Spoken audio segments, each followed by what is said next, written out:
안녕하십니까 학생 여러분. 오늘은 제 3회 모의고사 풀이를 하겠는데요. 여러분들 시험은 잘 보셨나요? 자, 1번부터 해설 강의를 시작하도록 하겠습니다. 자, 1번은요, 이제 가장 또 많이 나오는 건데, 자, 분자 구조 결합각을 나타내는 것이다. 먼저, 이거 같은 경우는 결합각 물어봤으니까 결합각 얼마입니까? 107도죠? 얘는 약 120도. 그래서 얘는 무슨 형? 삼각부령.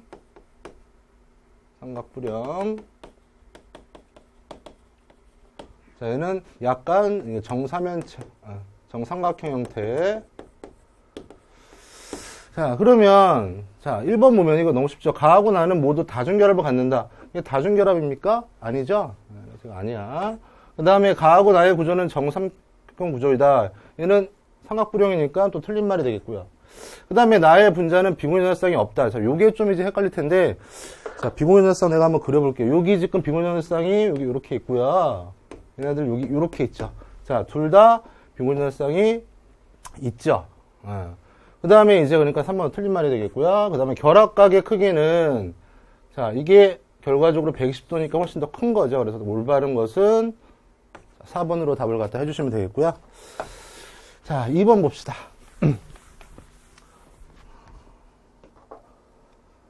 자, 2번도 이제 고전적으로 좀 많이 나오는 문제인데, 여기서 이제 확인해야 될 거. 자, 염화칼슘관. 염화칼슘관은 뭐를 흡수하는 관이죠? 결과적으로 H2O, 그 다음에 수산화나트륨관. NaOH 같은 경우는 CO2를 갖다 흡수하는 거죠. 자, 그랬을 때, 지금 보게 되면, 이 물질이 지금 뭐로 구성되어 있죠? X라는 물질이 탄소, 수소, 산소로 구성되어 있네요. 자, 그런데 이제 염화칼슘관의 질량의 변화가 72라는 소리는 물의 양이 얼마라는 소리입니까? 72라는 소리죠. 그 다음에 수산화나트륨관의 질량 변화 이거 보게 되면 132. 자, 그 중에서 포함되어 있는 산소 원자의 질량을 갖다 물어봤습니다. 자, 항상 반응 전후에 원소의 종류와 수는 변하지 않죠. 자, 그러면 우리가 이걸 통해서 결과적으로 뭐를 구할 수가 있습니까? 성분 포함되어 있는 수소의 양 구할 수 있죠. 어떻게 구하면 됩니까? 이게 전체 18에서 2, 그 다음에 얘는 44에서 결과적으로 11을 갖다가 구하면, 얘들 계산을 갖다가 해보게 되면 얘는 얼마 나옵니까? 얘는 샹샹샹 하면 얼마 나온다? 8이 나오고요. 이거 수소의 양이죠. 그 다음에 얘는 탄소양은 계산 갖다가 해보게 되면 얼마? 36 나오죠. 자, 얘 전체가 결과적으로 90이라고 그랬는데, 탄소 얼마? 36이고, 그 다음에 수소 얼마? 8이고, 그러면 이거 계산할 수 있겠죠? 자, 여기에서 이거 다 빼주면 결과적으로 답이 나오는데, 얼마 그러면? 46이 되겠죠. 그래서 답은 3번으로 찾아주시면 되겠고요. 자, 그 다음에 3번 봅시다, 또. 자, 먼저 이제 옳지 않은 것을 갖다 확인하기 위해서, 자, 산화수부터 한번 구해봅시다. 자, 얘네들 산화수 한번 구해보게 되면, 자, 기본적으로 H2SO3라고 그랬어요. 자, 아황산. 그러면 여기에서, 자, 수소가 차지하는 게 플러스 1이 몇 개 있습니까? 2개 있고요. 얘 모르니까 우리가 X라고 놓겠고, 그 다음에 산소 어떻게 돼? 마이너스 2가 3개 있죠. 얘가 합해서 화합물이니까, 전체적으로 산화수의 양은 0이 돼야 되겠죠. 그래서 계산을 해보게 되면 X는 얼마 나온다? 플러스 4가 나오게 되겠고, 그 다음에 자, 여기서 황산 H2SO4에서의 황산, 이것도 마찬가지죠. 얘네들 플러스 1 곱하기 2 모르니까 X라고 놓고, 그 다음에 마이너스 2짜리가 몇 개 있어? 4가 있는데 하필 0이 돼야 되니까 여기서 X는 어떻게 된다? 플러스 6이 되겠죠. 자, 그러면, 자, 1번. 황의 산화수는 증가한다. 어떻습니까? 맞는 말이 되겠고요. 그 다음에 지금 2번 보면요. 자, 산화제. 자, 산화제로 작용한다고 그랬는데, 자, 자기가 산화제로 작용하려면 상대방을 산화시키는 거기 때문에 자기는 뭐가 된다? 환원돼야 되겠죠. 자, 그러면 얘는 산화수가 0이고, 얘는 산화수가 어떻게 돼? 마이너스 1이니까 산화수가 어떻게 됐습니까? 감소됐으니까 이 반응은 바로 환원 반응이니까 이놈의 새끼는 결과적으로 산화제 맞는 말이 되겠죠. 그 다음에 반응 후에 황의 몰수는 감소한다 그랬습니다. 이게 지금 하나 있고 하나 있죠? 이거 너무 쉽네. 그래서 답은 3번이 되겠고, 자, 4번도 한번 확인해 봅시다. 얘네들의 1대1의 몰수비로 반응한다. 자, 반응식을 보면 얘네들 개수비가 1이죠. 요거도 1이고, 결과적으로 1대1 몰수비로 반응한다. 맞는 말이 되겠네요. 그래서 옳지 않은 것은 3번으로 봐주시면 되겠고요. 자, 4번도 봅시다. 자, 이에 대한 설명으로 옳지 않은 것을 물어봤습니다. 자, 기본적으로 여러분들이 요거 정도 기억하면 되는데, 우리가 n에 1까지 떨어지면 결과적으로 무슨 영역이다? 자외선 영역이 되겠고, n이 2까지 떨어지면 가시광선 영역, n이 3까지 떨어지면 적외선 영역이라고 볼 수 있죠. 그 다음에 이것을 찾은 과학자를 갖다 얘기를 해보게 되면 1까지 라이만 계열, 그 다음에 그러니까 자라가 가발을 갖다가 쓰고 파시행경 파전을 먹었다 이렇게 외우라고 그랬죠. 자, 그러면 옳지 않은 거 한번 봅시다. 자, A, B. 자, A, B 지금 어디까지 떨어졌습니까? 여기 보게 되면 1까지 떨어졌네요. 그러니까 얘네들은 자외선 스펙트럼을 나타낸다. 맞는 말이 되겠죠.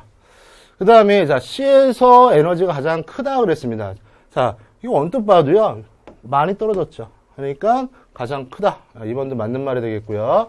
자, 3번 보게 되면 D에서 발막이열의 스펙트럼이 나왔다. D 보게 되면 어디까지 떨어지죠?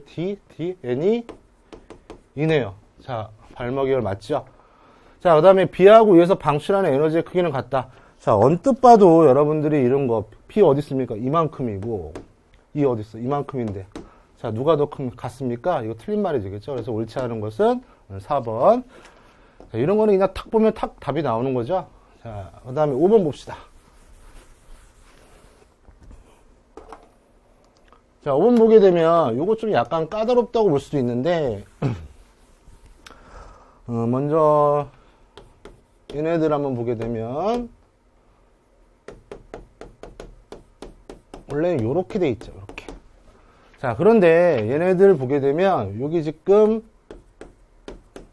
자, 이 분소 입장에서 보면 어떻습니까? 전자 8개를 다 만족하고 있나요? 아니죠. 6개 가지고 지금 결합을 했어. 그래서 옥텟 규칙이 어떻게 되는 거야? 만족하지 않는다. 자, 1번 맞는 말이 되겠고요. 그 다음에 이 NH3 이거 많이 나오는데 얘는 뭐다? 극성. 자, 근데 무극성이라고 했으니까 2번이 틀렸네요. 답이 그냥 나오네. 그 다음에 여기서 이제 배위결합을 한다. 배위결합이라는 거랑 공유결합의 약간의 차이를 보면 공유결합은 기본이 돼 있고 서로 전자를 주고받는 게임이 되는 거야. 그런데 배위결합은 한쪽에서 일방적으로 전자를 줘서 결합이 되는 거죠. 자, 얘 같은 경우도 보면 얘가 전자를 이렇게 샥 줘서 얘네들이 결합이 생겼죠. 자, 그러니까 얘네들 배위결합이다. 맞는 말. 그 다음에 결합각을 보게 되면요. 얘는 약 얼마? 한 120도. 얘는 얼마? 한 107도. 자, 얘는 이게 3연체형이니까 109.5도보다는 좀 약간 좀 차이가 있겠죠. 그래서 각의 크기를 보면 알파가 제일 크고 그 다음에 4번도 맞는 말이 되겠네요. 자, 옳지 않은 거. 그래서 2번으로 답을 갖다가 찾아주시면 되겠고요. 자, 그 다음에 이제 생물편 해설을 하겠습니다.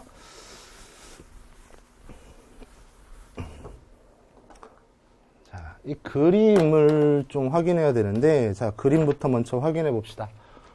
그림이 잘 안 나와 있네요, 여러분들. 자, A는 바로 뭡니까? 이거 리보솜 맞죠?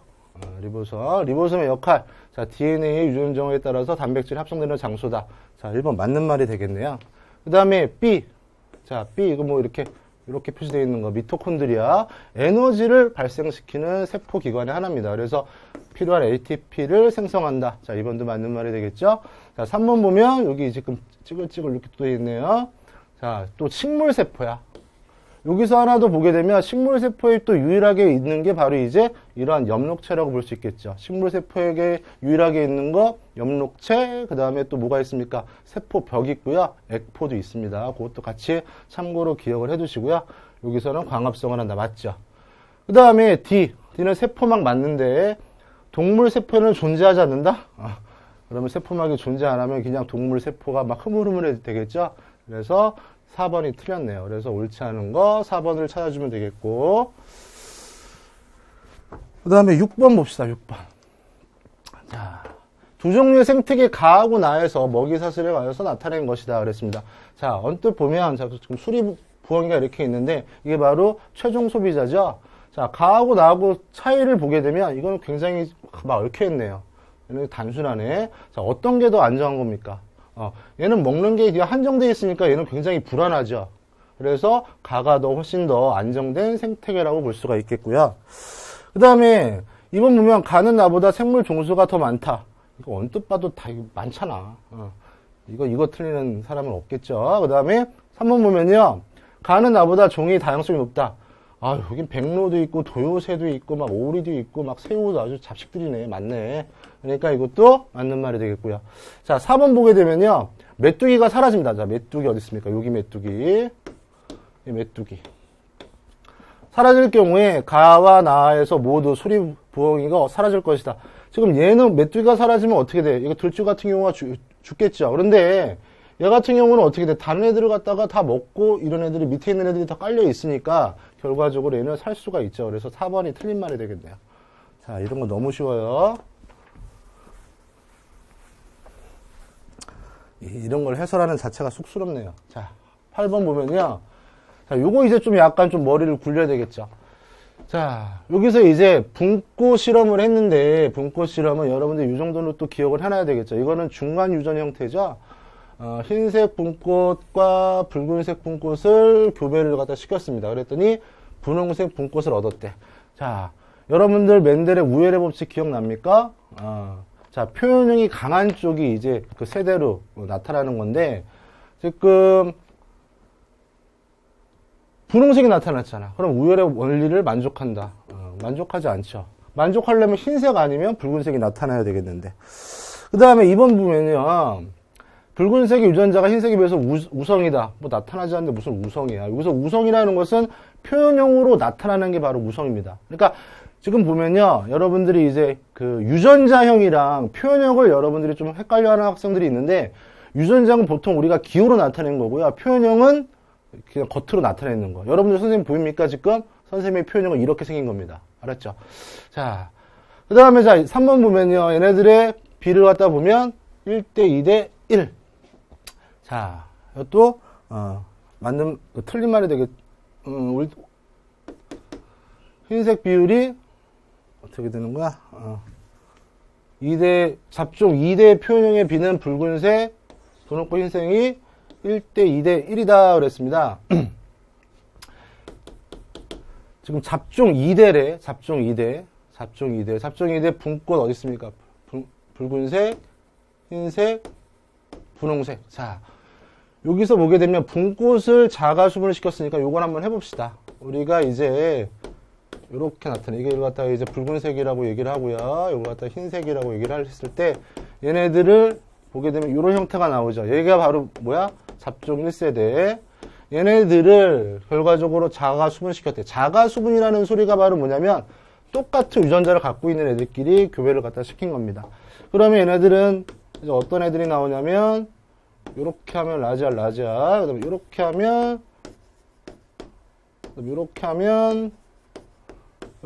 이렇게.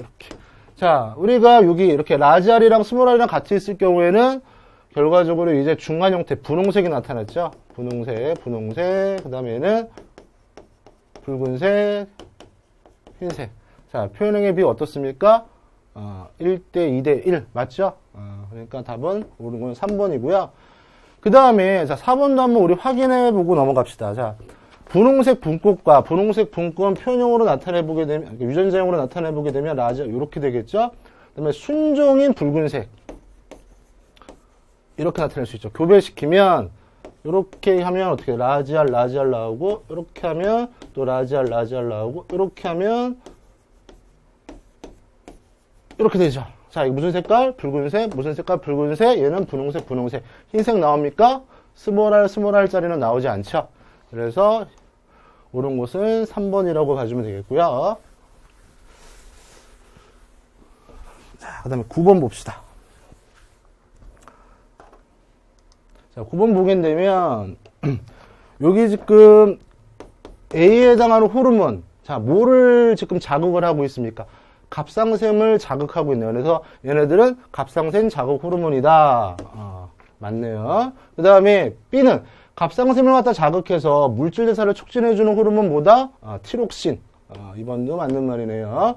그 다음에 3번 보면요. 호르몬 B, 티록신이 과다 분비되면 호르몬 B를 억제한다. 그러니까 얘 과다가 되면 어떻게 돼? 너무 물질 대사 많이 해가지고 얘를 막 미치고 환장하죠. 그러니까 얘네들이 다시 그만 이제 좀 줘. 그래서 얘네들을 갖다가 적게 이제 조절을 갖다 시키는 거죠.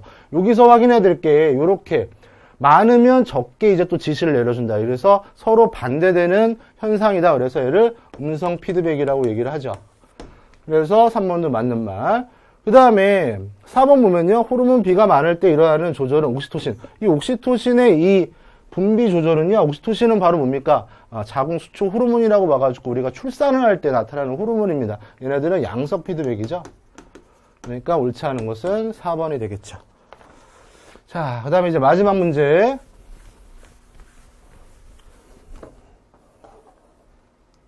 자, 다음은 어떤 각의 정록 생명을 나타낸 것이다. 이렇게 나타나 있고요. 이 정록 생명은, 자, 무슨 유전의 하나입니까? 반성 유전이죠. 그래서 X염색체 위에 존재하고, 그 다음에 얘는 어떻게 돼? 보인자도 갖고 있다. 이 정도는 여러분들이 알고 계시면 문제 풀 때 훨씬 쉬울 겁니다. 지금 여기 색칠되어 있는 게 이 생명들이고요. 색칠이 없는 게 바로 이제 정상 형태인데, 얘네들이 이제 표현용으로 한번 해볼게요. 자, 남자니까 얘는 X, Y 이렇게 표현할 수 있고, 얘는 XX라고 표현할 수가 있죠. 그런데 지금 얘네들 새끼 친애들을 갖다 한번 봐봐. 쭉 이렇게 새끼 친애들을 갖다 보면 정상이면 다 정상이 나올 텐데 요 자손들이 어떻게 됩니까? 결과적으로. 생명이 나왔죠.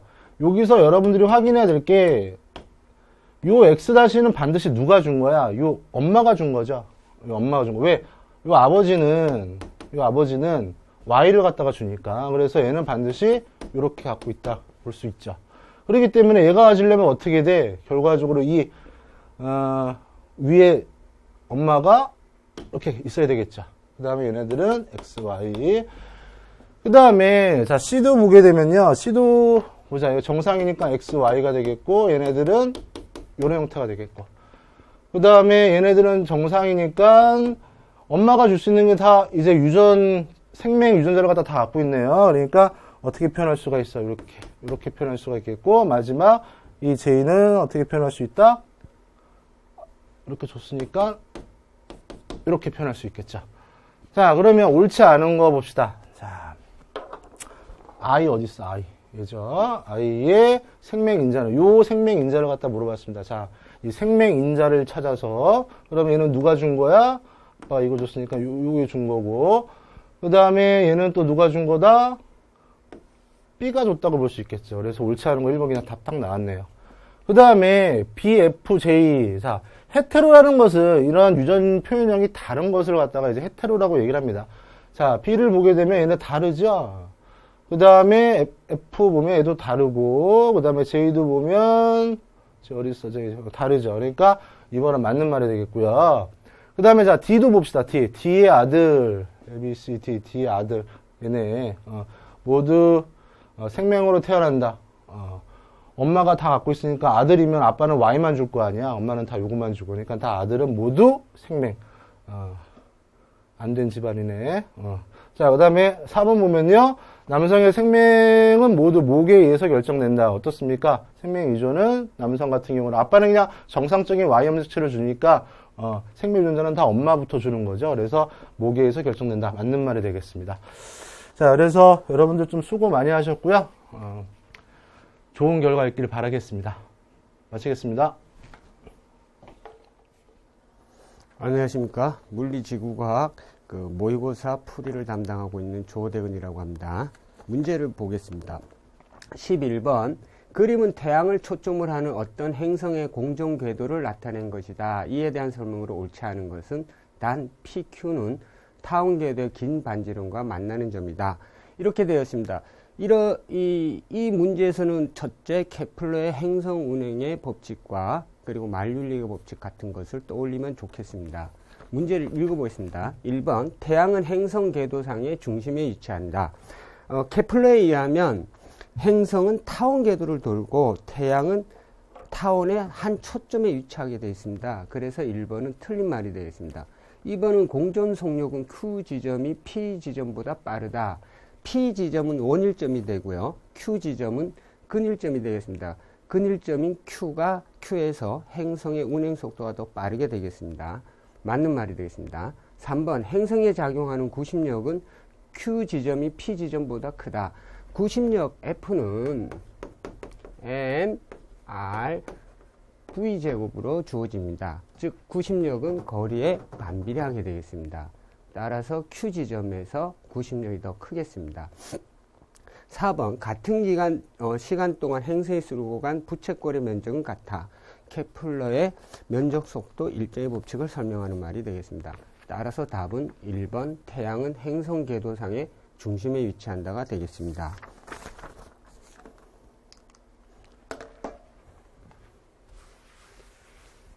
12번 그림과와 같이 용수철의 한쪽 끝을 벽에 고정시켜 놓고 질량 M인 물체가 V의 속력으로 운동하다가 용철과 충돌하여 용철이 A만큼 압축되었다. 그림 나와 같이 이 용철의 질량 EM인 물체가 V의 속력으로 운동하다가 용철과 충돌할 때 용철이 압축되는 길이는 단 용철의 질량과 모든 마찰 및 공기저항은 무시한다.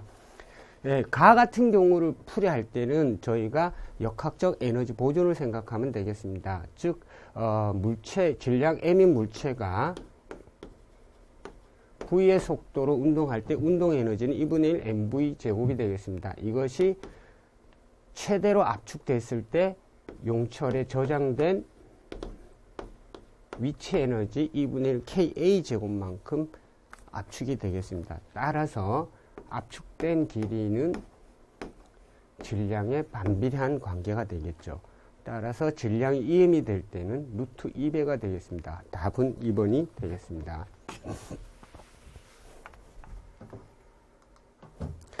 13번 변압기의 1차 코일과 2차 코일의 가문수가 각각 200회, 100회이다. 2차 코일에 25ohm의 저항을 연결하였을 때 10A의 전류가 흘렀다면 1차 코일의 전압과 전류의 세기를 순서대로 짝진 것은 단 열손실에 의한 소모 전력은 없다. 이렇게 되어 있습니다. 변압기에서 코일의 가문수의 비는 전압의 비와 비례하고 전류와는 반비례하는 관계가 있겠습니다. 따라서 1차 코일에 200회, 2차 코일에 100회가 있고 2차 코일에 25ohm의 저항을 연결했을 때 10A의 전류가 흘렸다면 ohm의 법칙에서 V는 IR 10 곱하기 20, 즉 200V가 2차 코일에 흐르고 있는 겁니다. 따라서 가문수에 비례하게 되면 1차 코일이 2차 코일의 2배이기 때문에 1차 코일의 전압은 400V가 되고 전류는 그거의 10A의 반인 5A가 되겠습니다. 답은 4번이 되겠습니다.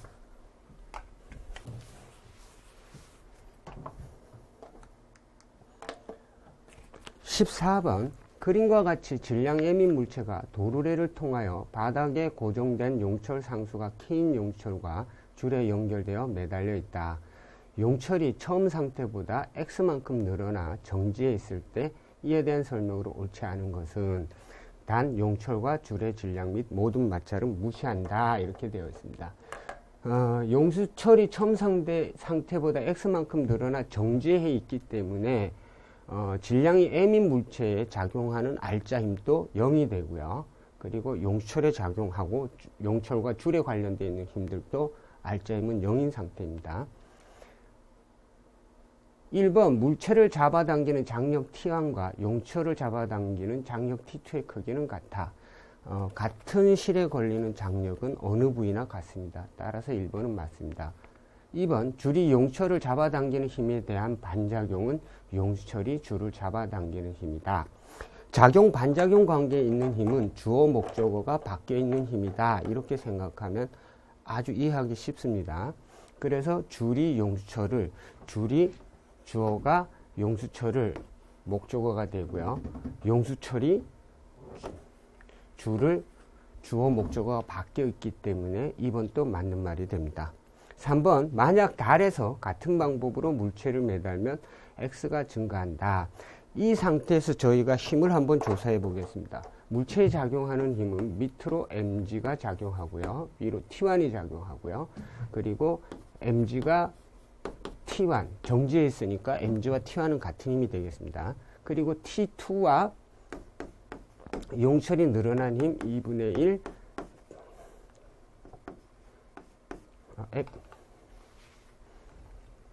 kx가 같은 힘이 되겠죠. t1과 t2가 같기 때문에 mg는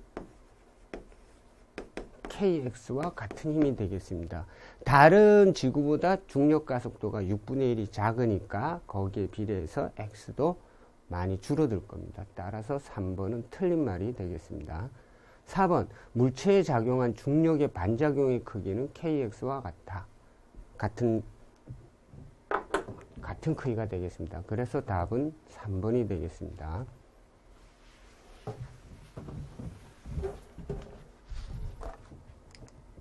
15번, 그래프는 동일한 광정관의 음극판에 빛 A와 B를 비출 때 회로에 흐르는 광전류와 전압 사이의 관계를 나타낸 것이다. 빛 A와 B에 대한 설명으로 보기에서 옳은 것만은 모두 고른 것은, 우리가 보통 그 광전 효과에 관련된 문제를 풀 때는 에너지는 HF, 즉 프랑크 상수와 진동수의 곱에 비례하고요. 이것은 H 람다분의 C, 파장에 반비례하는 관계에 있는 에너지 값이라는 걸 이해하면 되겠습니다. 기억, 빛의 세기는 A가 B보다 세다.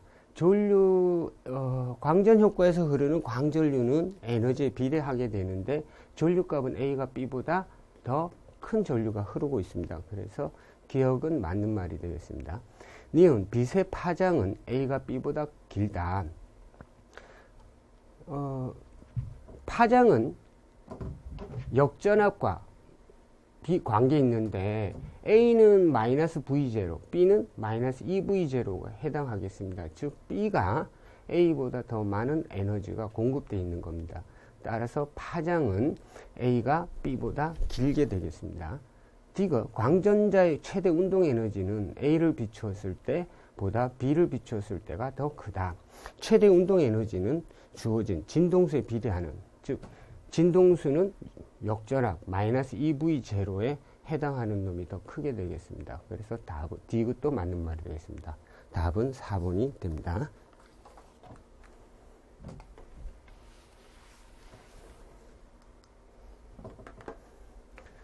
16번, 그림은 지구와 금성의 상대적인 위치 관계를 나타내는 것이다. 금석인 서쪽 하늘에서 관측되는 위치가와 초승달 모의 금성을 볼 수 있는 위치구가 나를 바르게 짝지은 것은, 금성은 태양 주변을 돌면서, 상대적으로 돌면서 지구에서 봤을 때는 태양 주변을 벗어나지 않는 운동을 하고 있습니다.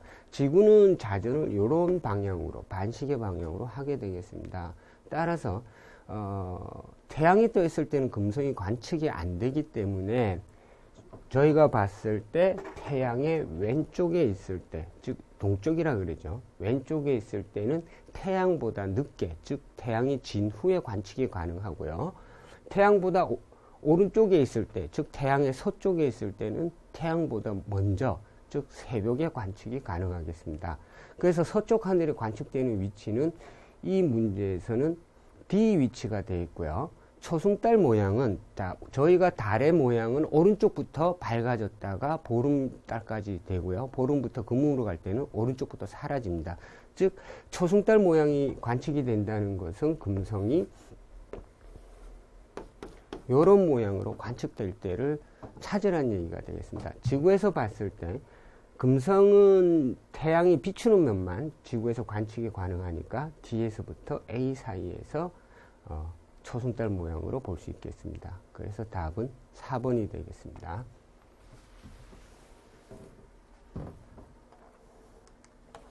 17번 그림은 지구 공전궤도와 항도 12궁을 나타낸 것이다. 7월 초 해질 무렵 서쪽 지평선 근처에 있는 별자리 가와 이때 관측할 수 있는 별자리 나를 바르게 짝지은 것은 문제에서 서쪽 지평선 근처에 있는 별자리라고 하는 얘기와 같은 말은 항상 황도상의 별자리라고 생각하면 되겠습니다. 그림에서 봤을 때, 지구에서 봤을 때 태양이 있을 쪽 이렇게 보면 되겠습니다. 근데 7월 초라고 했으니까 쌍둥이 자리가 보이고요. 그때 관측할 수 있는 별자리는 그 반대, 태양과 반대인 이쪽 면이 관측이 가능하다. 이것을 생각하면 되겠습니다. 그래서 7월일 때는 쌍둥이고 7월의 반대는 궁수 자리가 되겠습니다. 그래서 답은 4번 되겠습니다.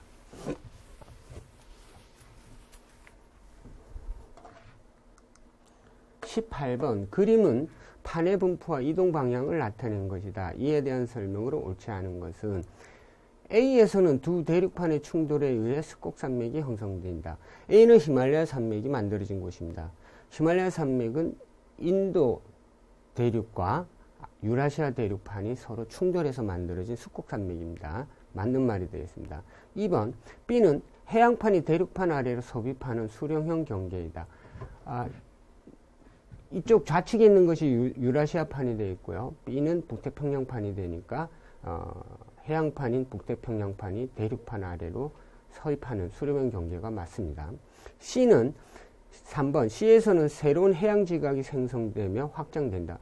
C는 해령이 되겠습니다. 해령을 설명하고 있고요. 해령에 대한 올바른 설명이 되겠습니다. 4번 D에서는 장력에 의한 단층 활동이 활발하게 일어난다. D에서는 장력에 의한 단층 작용이 아니고 보존 경계가 되겠죠. 보존 경계이기 때문에 4번은 틀린 말이 되겠습니다. 장력에 의한 단층 활동은 정단층이 되겠습니다. 그래서 답은 4번이 되겠습니다. 19번 그림은 우리나라 주변의 해류 분포를 나타낸 것이다. 이에 대한 설명으로 보기에서 옳은 것만은 모두 고른 것은 기억 A와 C의 근원이 되는 해류는 D이다. A는 황해 난류, C는 동한 난류가 되겠습니다. 이 근원은 D인 크로시오 해류입니다. 기억은 맞는 말입니다. 니은 A는 C보다 조류의 영향을 적게 받는다. 황해는 조수 간만의 차가 크기 때문에 조류의 영향을 무지 많이 받습니다. 그래서 니은은 틀린 말이 됩니다. 디귿 B와 C가 만나면 조경수역을 이룬다. B는 북한 한류입니다. 그리고 C는 동한 난류가 되고요. 난류가 한류가 만나면 영양염류가 풍부해서 좋은 어장이 형성되죠. 이것을 조경수역이라고 합니다.